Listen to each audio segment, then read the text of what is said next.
Friends, welcome to my YouTube channel.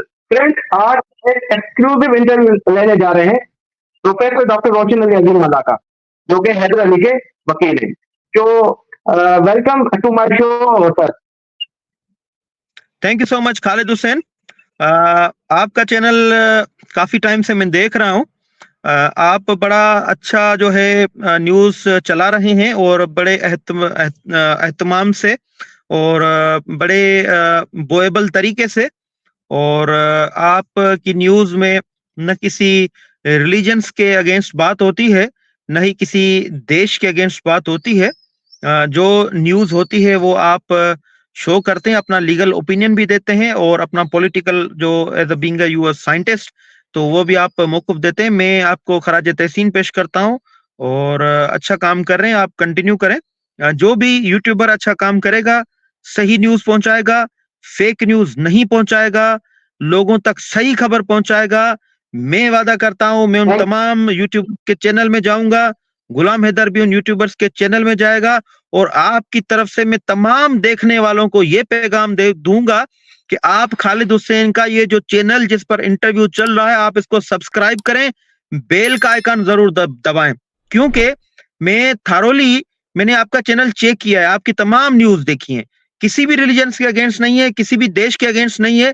तो मैं आपके तमाम देखने वालों को ये कहूंगा कि आपका चैनल जरूर सब्सक्राइब करें, बेल का आइकन जरूर दबाएं और आप मुझसे सवालात खालिद हुसैन पूछ सकते हैं।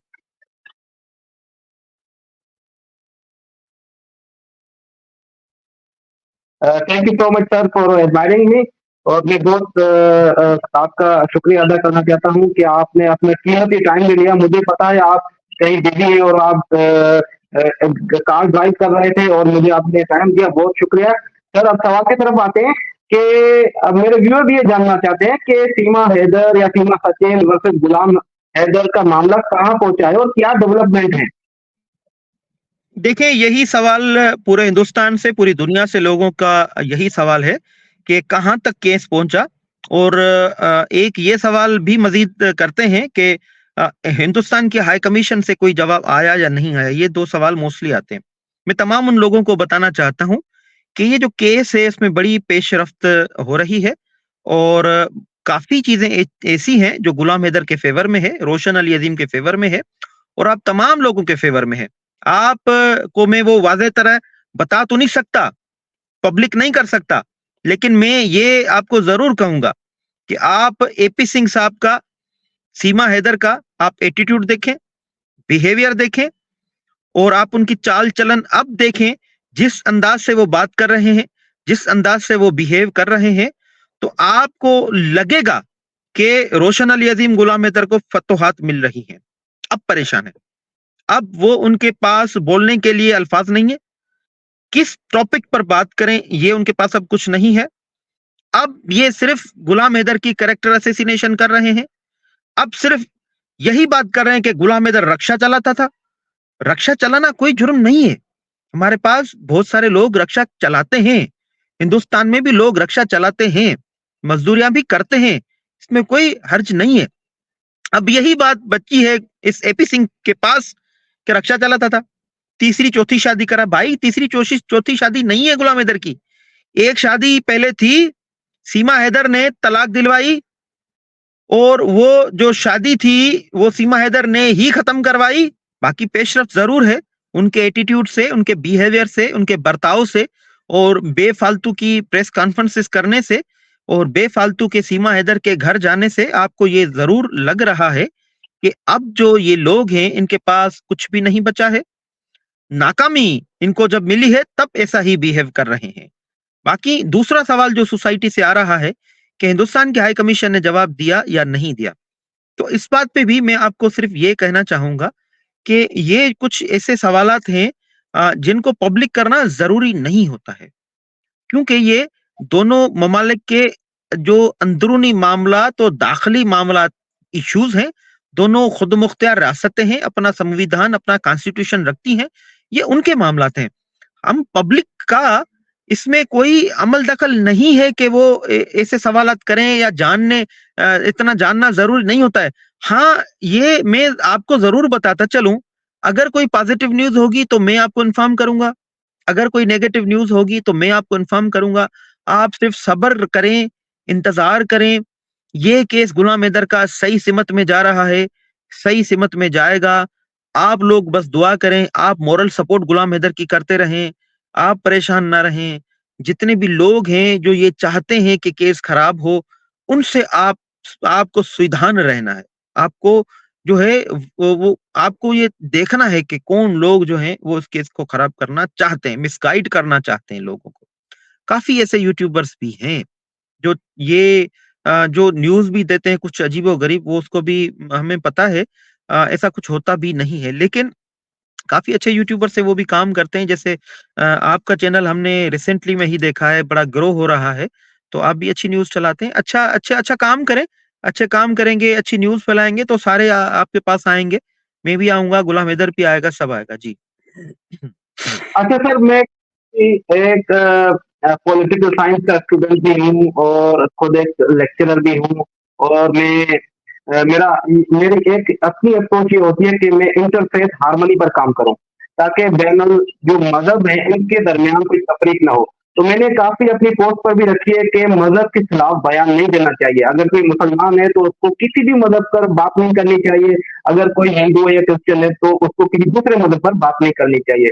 तो आपको क्या लगता है कि एपी सिंह और सीमा हैदर को छोड़ दें, क्योंकि उनकी मेंटल अप्रोच हमें पता है वो क्या है।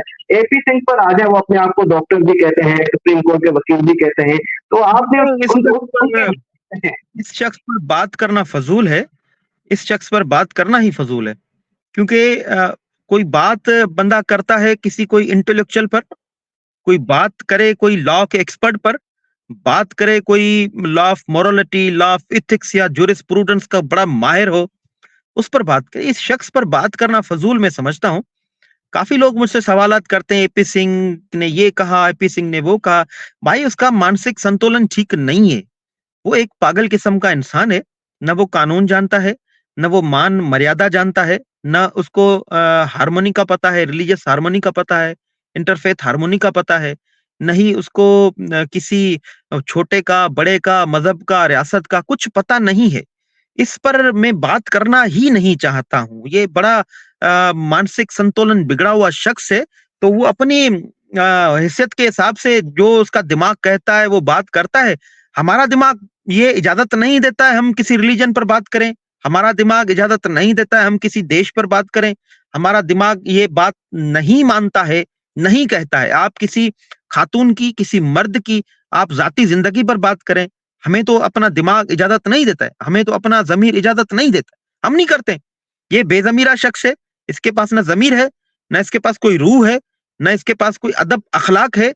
तो यही बस इसके बारे में यही तो कमेंट कर सकते हैं और क्या करें कमेंट। इसकी इंटेलेक्चुअलिटी पे कम हम कमेंट करें, ये कितना बड़ा शायर है हम ये कमेंट करें, ये कितना बड़ा अदीब है ये कमेंट करें, कितना बड़ा ये पारखू है, कितना बड़ा माहिर है, कितना बड़ी शख्सियत है, दुनिया की महान शख्सियत है, ये कमेंट करें। ये तो गुण तो इसमें है ही नहीं। तो इसके आप कमेंट ना करें इस पर, इसका सवाल ना करें इसका। जी। अच्छा सर, अब मेरा आपके पास टाइम थोड़ा है मुझे पता है, तो आखिरी सवाल है ये इस वीडियो सेशन के लिए। तो ये रिलेटेड है प्रोफेशनलिज्म के। क्या एक एडवोकेट को बार-बार अपने क्लाइंट के घर पर जाना चाहिए? देखिए, मेरा एक नहीं सवाल जाना चाहिए। है, सवाल है। बिल्कुल भी नहीं जाना चाहिए। एक प्रोफेशनल वकील को अपने क्लाइंट के घर बिल्कुल भी नहीं जाना चाहिए। अ, ये कहेगा कि मेरी बहन है मैं जाता हूँ। भाई, क्लाइंट को बहन नहीं बनाया जाता, वकील को भाई नहीं बनाया जाता। ये प्रोफेशनली एथिक्स के अगेंस्ट है।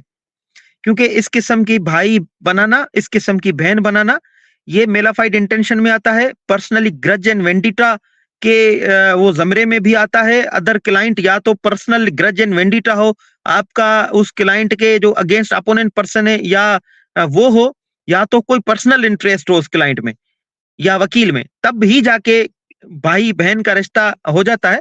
हम वकील जो होते हैं, हमारा क्लाइंट से ताल्लुक सिर्फ जो है कोर्ट रूम के अंदर होता है। कोर्ट के कॉरिडोर जो होता है उसमें भी हमारा क्लाइंट से कोई वास्ता नहीं है। हमने कोर्ट रूम में जज साहब के सामने हमने केस प्रेजेंट करना है क्लाइंट का, according to law, according to the facts of the case. हमारा यही ताल्लुक है। कॉरिडोर में भी हमारा वास्ता नहीं है। अगर चाहता है क्लाइंट के मैं कंसल्टेशन करूं कॉरिडोर में या कोर्ट के अहाते में, तो हम उसको सॉरी करते हैं। हम कहते हैं कि ये प्रॉपर जगह नहीं है आपसे बात करने की कानून पर, केस पर। आप ये सारी बातें आप हमारे चेंबर में, ऑफिस में आए, ऑफिस टाइम पर। हमारे मैनेजर, हमारे असिस्टेंट और हमारे ऑफिस जो असिस्टेंट होता है, आप उससे टाइम लेके आप आए, हम वहां पर बात करेंगे। देखिए, ये होता है प्रोफेशनलिज्म। हम ऐसा करते हैं। दुनिया के तमाम वकील ऐसा करते हैं। हम किसी क्लाइंट के घर नहीं जाते हैं, न ही क्लाइंट हमारे घर आता है। ये against the ethics of the law profession है। अगर ये बंदा जाता है तो ये इसका जो है पर्सनल इंटरेस्ट है इस सीमा हैदर में, तभी तो बार-बार घर जाता है, और कुछ भी नहीं है। इसका कोई पर्सनल ग्रज एंड या तो पर्सनल ग्रज एंड वेंडिटा है गुलाम हैदर के अगेंस्ट इस शख्स का, या ये है या पर्सनल इंटरेस्ट है सीमा हैदर में, बस और तो कोई वजह है नहीं। लेकिन ये जो कर रहा है, ये वकालत के प्रोफेशनलिज्म के against. Thank you so much sir, आपने मुझे टाइम दिया, मेरे व्यूअर्स को टाइम दिया, और ये बहुत इंफॉर्मेटिव सेशन था आज के लिए। हम आपका बहुत शुक्रगुजार हैं। Thank you so much. Thank you so much Khalid. और आपसे ये मैं गुजारिश करूंगा कि आप इसी तरह ही अच्छी वीडियोस बनाते रहें, फैक्ट्स को कंसील ना करें। जो फैक्ट्स हैं आप वही नाजरीन को बताते रहें।